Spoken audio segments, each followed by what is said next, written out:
Hello! Today we're playing what I believe to be an indie horror game called Do Not Take This Cat Home. You're not having a great day, as usual. Oh, great. It's the first time in a while that you felt like going out. But in the middle of your walk it starts to rain. Typical, but maybe this is just a sign that you should have stayed home today. Yeah, you can always try again tomorrow. Okay, so I know how to quick save. Right? You turned to head home when... Okay, I'm glad I didn't have to make that noise myself. Huh? What was that? There are only a few people around on the street. Makes sense due to the increase of missing persons around the area recently. Well, that and the weather. But none of them react to the sound at all. Curiosity guiding your steps, you follow the sound to the entrance of a dark, dingy alleyway. You timidly enter the alley and walk forward. The ground dampened by the rain makes your steps sound louder and more confident than you actually feel.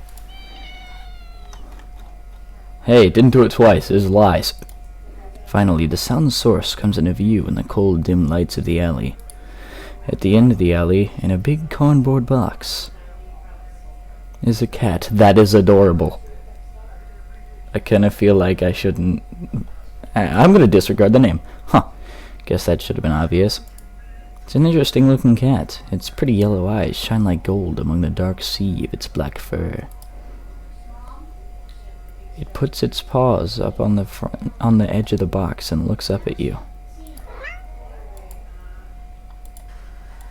So cute! And it definitely knows it.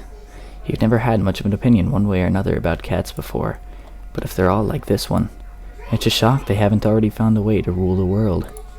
You don't think you'd mind bowing down to a feline overlord.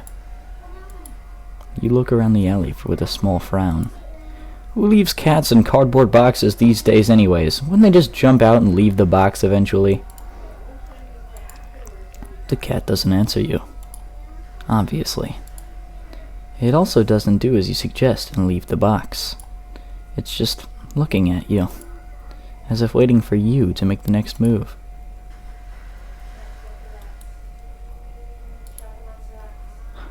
I'm so sorry, kitty. With a sigh, you take a decisive step back. As cute as the cat is, you really can't afford to be taking in a pet on a whim. Rent's coming up soon, and your job doesn't exactly leave you rolling in dough. You give the cat a sad nod. Sorry. Good luck out there, okay? You turn around and leave the cat in the alley behind. Rain's picking up. Time to head home. Ending. Not a fool. Nyan Cat reference? Okay. I think we can skip that. Take cat home. You know what? You reach in the box and pick the cat up, holding it out in front of you. Why not? You're all alone, and well, I'm kind of in the same boat myself, so you bring the cat close. You didn't realize it was shivering until just then, but it slowly breathes easier as it presses into your chest. Why not stick together, right? At least for a little while. Really glad I didn't have to do that myself. You think a little while will probably be more like a day. You'll be responsible and take it to a shelter tomorrow, but for now, let's get you out of the rain, okay? Why didn't you take the box? Free box. Cats love boxes. I don't care if it's a soggy box. Take the box. You stop by a small local pet store for some cat food, then head home. You live in a modest apartment. 1 bedroom, 1 bathroom. 1 you living alone in it. Jesus, man! So it feels weird having another living being inside after so long. Even if it is just a cat. Okay.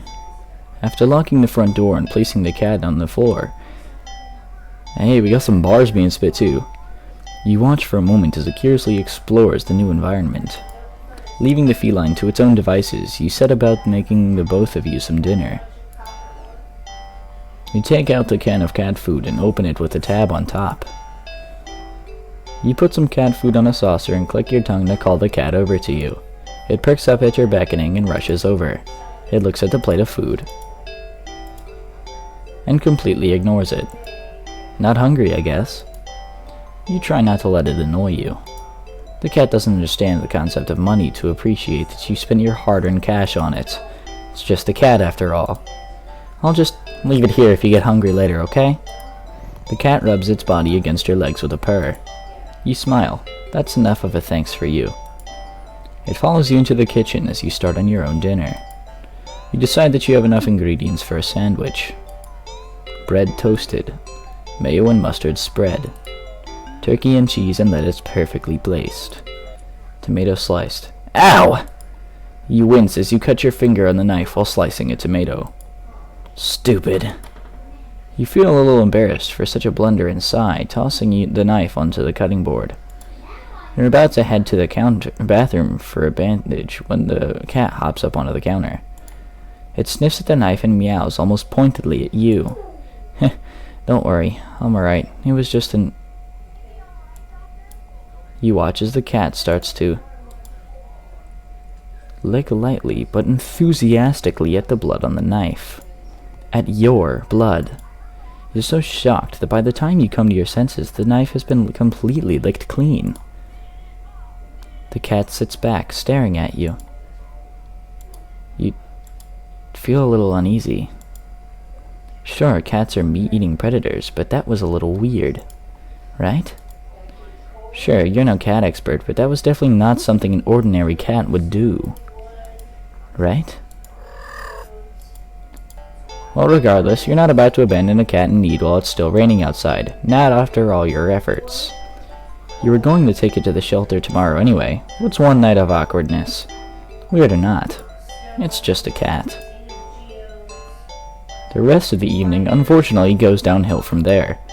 Even after covering up your fingers cut with a bandage, the cat keeps trying to lick at the wound. While you're eating your sandwich, while you're cleaning up the kitchen, while trying to watch TV, you gently push it away every time, but you're starting to get worried at the strange behavior. What if it's got a taste for blood and thinks you're food now? You're not sure what you'll do if it starts to get more aggressive. You keep thinking about the cat food sitting in the corner, untouched. Ah, come on! Enough already! You shove it away, a little more forcefully this time out of annoyance. You feel bad immediately, but before you can do anything, the cat meows sharply at you and dashes off around the corner and into the hall. You sigh deeply. At this point, you're just worried that it's going to take a bite out of you in your sleep. Maybe a vet will have an idea on how to calm it down. You can only hope. You don't have many other options left other than tossing the cat out in the rain. After finding the number of a local vet, you pick up your landline and... Hey, I was reading that sentence still. The lights just went out? Great, just great. Rain must have knocked out the power. You check your cell phone only to find that it's out of batteries. You must have forgotten to charge it before leaving out earlier. Leaving? Okay, it's an indie game. I'm not going to judge. The outing must have been so spur out of the moment that it had no doubt messed with your usual routine. You grab a flashlight and turn it on. It's quiet. It's too quiet. Did the rain stop? But then why did the power go out? You look outside. The sky is pitch black. What time is it? You turn and check the clock. The cat sits on top of your digital clock, staring at you. H-E-L-L. Gee whiz willikers. I feel a little threatened. Thinking now, you realize the clock shouldn't be working at all with the power outage, but the numbers are lit up and going completely haywire. The cat stares at you. It's completely still. You'd think it was a statue if you didn't know any better. It's not giving off any indication that it's alive. It's not blinking. It's not even breathing, but its eyes. This isn't normal. You're afraid. You want to run, but you're afraid of letting the cat out of your sight. You consider tossing the cat out after all, but as soon as the thought enters your head, you feel a sharp urge to vomit. Those eyes, its eyes hold you still, even with your flashlight trained on it. Its pupils are large, round, inky pits. Stop doing that. I'm trying to read. You're being annoying. Anyways, the flashlight flickers. Well, I'm sure we're fine. Right? And the cat is gone. Fear immediately grips your mind. The silence punctuated with the rapid pumping of blood in your heart is overwritten as your ears slowly start to pick up the sound of static all around you. How is the clock working with no power? You don't know why such a question matters at the moment, but you feel as if having the answer will make sense out of everything that's happening. That order will be restored. But no answer comes to mind. You back away from the clock, and it feels as if the air itself coils tightly and abruptly in response, like a predator prepared to pounce, but waiting for your next move. But you're afraid to move. You're afraid to even take a breath. But you can't stay still forever, right? Whatever is watching you, you can already feel its impatience. It's too eager. You don't know how you know this, but you can sense it as clearly as if it had whispered,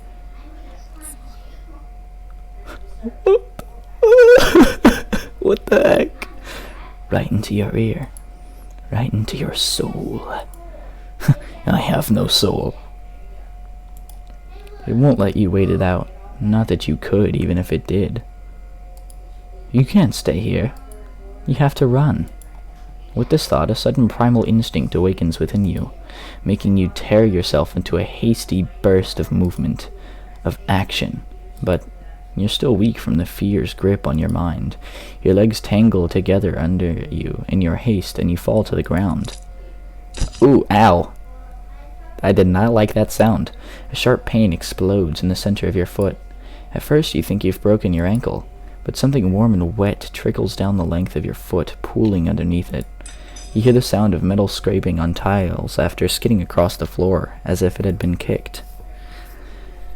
Winded from your fall, you look up in a daze and see the object glinting in a strange light coming in from outside. The light pouring in from your now open front door. Thoughts of how, when, who, what, in regards to your inexplicably open door screech to a halt, as your brain finally identifies the metallic object you've seen staring at. It's your kitchen knife, and it's still tinted red from your earlier blunder. But that's not right. Wasn't it completely licked clean by that? You gulp dryly at the pain in your foot.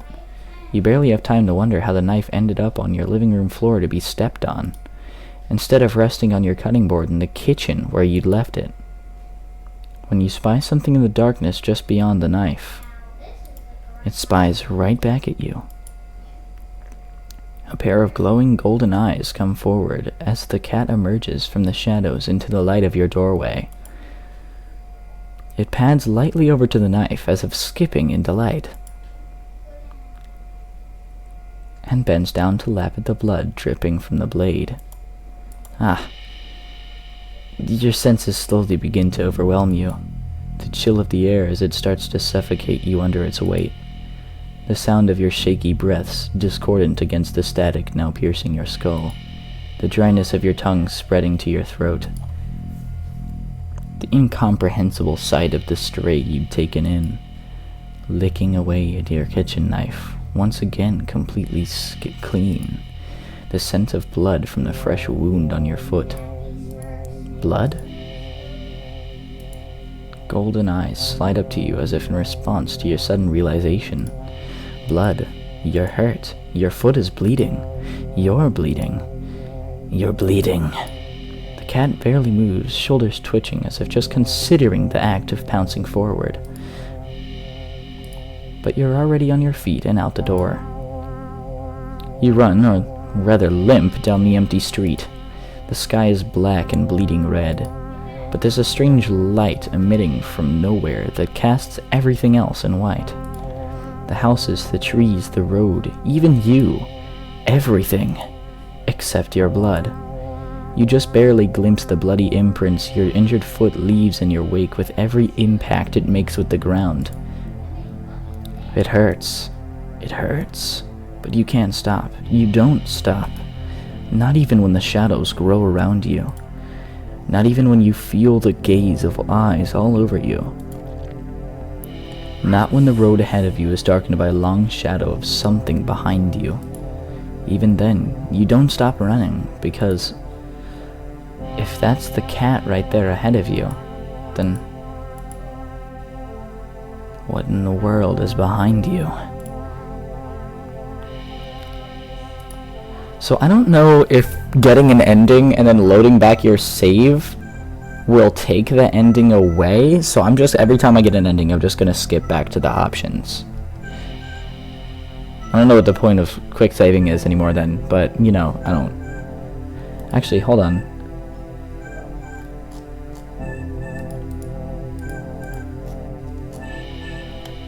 Like, does it save what I've done before? No, it doesn't look like it. I think quick saves is just for if you intend to go to the menu. So I'm gonna head to the menu really quick.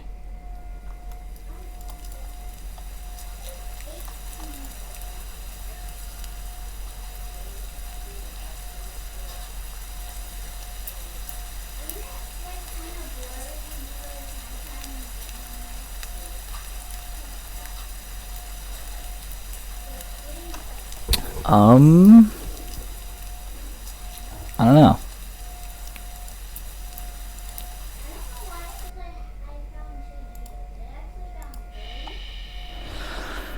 Look behind you. Huh? Interesting. How very, very interesting. Ending 0, it begins. You're walking. Right, of course. It's the first time in a while that you felt like going out. And you're actually glad that you did. The weather is absolutely perfect today. That's a good sign, right? Maybe your luck is finally starting to turn around. You tentatively allow yourself to feel excited for the possibilities of where you could go or what you could do. Maybe even who you could meet. You're so deep in the thought that you almost miss it. Huh? What was that? Curiosity guiding your steps, you follow the sound to the entrance of a lonely alleyway. The sunlight only just manages to reach down in between the tall buildings on either side. You timidly enter the alleyway and walk forward, the loose gravel and scattered debris on the ground softening your steps. Finally, the sound... It didn't do it twice! Lies! Finally, the sound source comes into view in the warm, almost ethereal light of the alley. At the end of the alley, in a big cardboard box, is a cat. Huh. Guess that should have been obvious. It's an interesting looking cat. Its pretty yellow eyes shine like gold among the dark sea of its black fur. It puts its front paws up on the edge of the box and looks up at you. So, you look so familiar, right? Then again, it is a cat. Not many different ways for a standard black cat to look, after all. This one sure is a cutie, though. Just look, it's not glaring at you or hissing at you for getting this close like other stray cats have in the past. It's just sitting there patiently, waiting for you to do something. Is there a different do not take this cat home? Sadly, as cute as the cat is, you'd never take this thing home with you. You just can't take it home with you. You're a responsible adult. You are. with rent and bills to pay for, not to mention you need to buy food to survive too. There's no way you could care for a cat long term, right? You can barely afford this little outing on your day off. What to do? No, there's so much more options. You are not ready. Oh, this is something that we come to later. Leave cat. You don't think it's a good idea to get the cat's hopes up of having someone look after it if you're not willing to commit. What if it gets attached and someone tracks you down back to your home? You'd never get away from it then. Sorry. See you around, I guess. You stand up, the cat watching your every move. Okay, that's not stacking good. You make it halfway out of the alley when the cat meows almost pitifully at you. Stop! You're making me feel bad. Ignore. No. Nope. You need to nip this in the bud and get on with your day. It's what's best for the both of you. You leave the alley and continue on your way. Wait, what was I doing? In all the excitement of dealing with your furry dilemma, you'd forgotten that you still hadn't decided on what you were going to do for your day off. I think I'll... Oh, that's not an instant ending. Okay. Go... That seems almost pointed. Go watch a movie. It's been a while since a film came out that looked interesting enough for you to drag yourself to a movie theater, but there's a showing of one such film at the old theater. The movie was a little too niche to be picked up by the new cinema that opened right across the street. That's okay though, you're not exactly a fan of the crowds. And nothing ruins the experience of watching a new movie for you more than a noisy audience.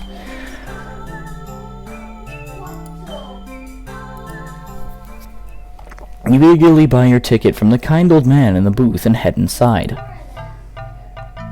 It's barren of any trace of other people, and the decor looks like it hasn't changed since the 80s. Maybe even the 70s. But it's what you were counting on. You consider buying some popcorn, but can't help but be concerned that everything at the concession stand might be expired. You move on and walk through the halls, finally locating the theater designed on your ticket stub. Oh, designated, not designed. As expected, the theater your movie will be playing in is completely empty. Perfect. You pick a spot right in the middle, even counting the seats and taking into consideration the gap of the staircase. As you settle in, the dim lights fade away, leaving the room pitch black for a few seconds before the screen flickers on. No commercials or trailers pop up. The movie just begins. Pleased, you shrug and let yourself get immersed in the opening scene. But just as you're getting into the premise, the doors open behind you, momentarily casting light into the room and ruining the atmosphere. You hold in a frustrated sigh.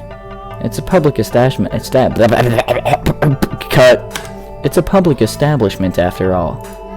The place can't exactly afford to stay open if you're the only customer. You try to refocus on the movie, but you sense the new presence slowly shifting around the theater before heading in your general direction. Okay, that's an instant red flag because there are so many other places to sit. You don't need to come near me. What? You gape in utter disbelief as the stranger shuffles down the aisle only to sit right in front of you. Rude. There's no one else here and plenty of places to sit. The stranger is also unusually tall. Even with the stadium-like arrangement of the seats being on a somewhat steep incline, they're completely blocking your view.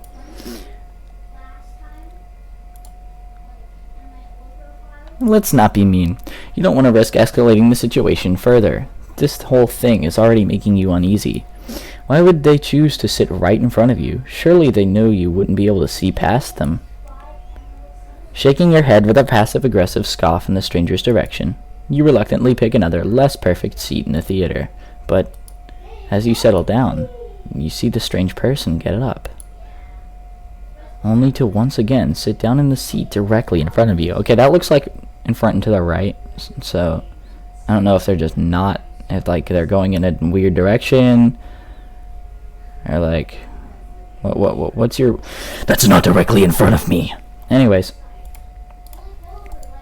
You look around somewhat helplessly as if waiting for someone to silently agree with you about how odd all of this is, or at least to inform you that it's all an elaborate prank. But there's no one else here with you. That's how you've always liked it, but you can't help but think that maybe it would be nice to have someone else here if it meant that being alone with this weird jerk. If it meant not being alone. How many times can I do that? You move again. And again they sit right in front of you. You bristle, annoyed and a little humiliated. Are they just getting a kick out of this or something? You've wasted enough time with this jerk that you don't even know what's going on in the movie anymore. Confront them. You hate confrontation. You can already feel your palms starting to sweat at the idea of it. Your throat's closing up and your body's starting to shake. You've always been more of a flighter than a fighter. But you paid for this ticket. You've wanted to watch this movie for ages. And now this total stranger has ruined the entire experience for you. And you're all alone in this theater. There's no one else who will help you if something goes wrong. But you're angry enough that you ignore the signs of your body begging you to put as much distance as you can between yourself and this stranger. You stand up, even standing and higher up on the incline. The stranger is still at least a head taller than you. Okay, that's kind of scary. Maybe I picked the wrong thing. The movie continues to play in the background, but you feel as if a hush immediately falls heavily over the theater at your movement. As if you can, this sense... Huh? As if you can sense the stranger anticipating what you plan to do next. Okay, they just put an extra there. You square your shoulders and force a little bass into your voice. Hey! Hey! The effort makes your words come out more harshly than you intended, like a sudden ambitious bark. But you figure they deserve it anyway. You're being a real jerk, you know that? Just what are you playing at, huh? Are you trying to make me mad? I don't mark my videos for kids, but I want to keep it chill for now. The silence that follows your words is deafening, so much so that you glance at the screen only to find that the movie is paused. Your attention is ripped back to the stranger in front of you as they shift slightly. Like a small animal trying desperately to anticipate the moves of a predator, you don't move an inch. You don't look away. You don't dare to blink. Instead, your eyes widen as the person's head turns. Then turns some more. Then turns more, beyond what should be possible, neck bones cracking, to face you directly. You can't move. Wide glowing eyes, resting above a wider grinning mouth, gaze down at you. The stranger opens their mouth, and what comes out is something impossible to comprehend. Yeah. Oh, I don't have to do that, okay.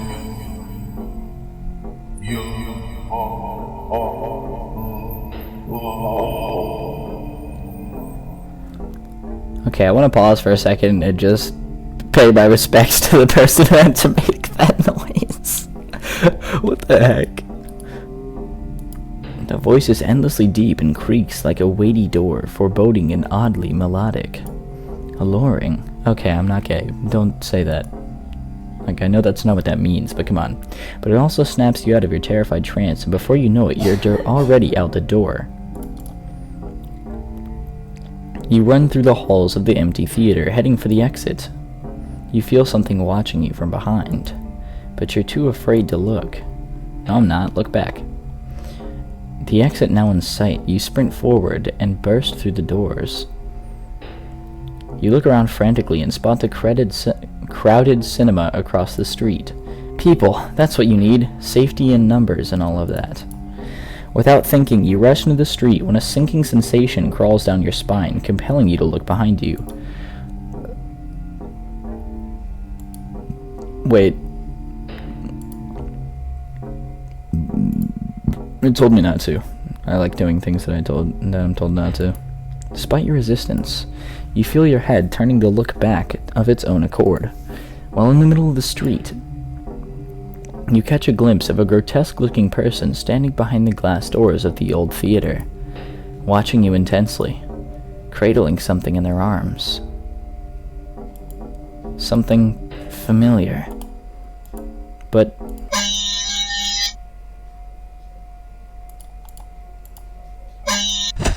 oh my... did I just get hit by a truck? A glimpse is all you get, as the truck speeds forwards and crashes into your body. Oh, okay. That's special. You're killed on impact, your body splattered across the road and crushed further under the heavy tires. Good thing there's not, like, a visual of that. Ending 16. Poor screening arrangements. Well, how long have I been recording? 30 minutes. That seems like a decently long video. Yeah. So, that's as far as I'm gonna go. Oh, there's an endings menu.